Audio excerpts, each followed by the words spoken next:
Yan. Hello. Today is September 7, 2025. Yan. Kaya ako binibidyoan tong kalsada is makikita mo puro mga limestone cliff diyan sa may harap Yun mo, ganda nitong daan na to, di ba? Very scenic siya. Very scenic. Natutuwa ako makita tong mga limestone cliff na to. Ang ganda, di ba? Sobrang kakaiba siya. Iba rin siya sa mga bundok natin sa Baguio. Soil naman yun. Ito limestone. Yan. Tapos mapapayat lang siya ng mga maliliit na mga ganda ng mga bundok niya, honestly. Yan, di ba? Very scenic itong road na to. Ayan Yan yung kalsada sa harap Ayan papunta sa mga limestone cliff.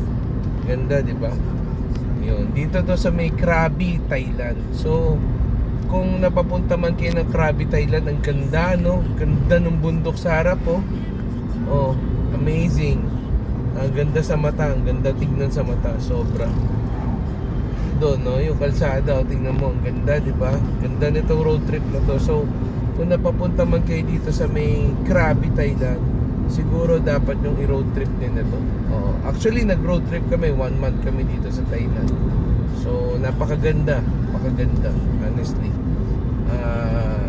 Kaya ako rito binivideoan, it's not for the vlog, hindi rin to para sa mga palabas lang sa YouTube. Gusto ko to maalala kasi gusto ko maalala kung saan ako nagpunta, yung mga lahat ng places na pinuntahan ko. Very, very scenic tong road trip na to.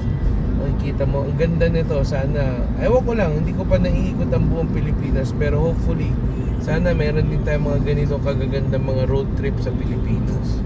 Honestly, na-appreciate ko to. Sobrang ganda talaga. Very scenic siya. Yan. Kaya paulit-ulit ako nang sinasabi kasi honestly, na-appreciate ko siya. Nagagandahan ako. Ayan. Ito yung kalsada niya. Ganda, di ba? Ayan yung mga road sign niya. May mga road sign siya. Ayan, sa may harap. Ayan. Ito kasi yung road na to, bukas babalik pa rin ako dito kasi papunta to sa mga elephant sanctuary dito sa Thailand.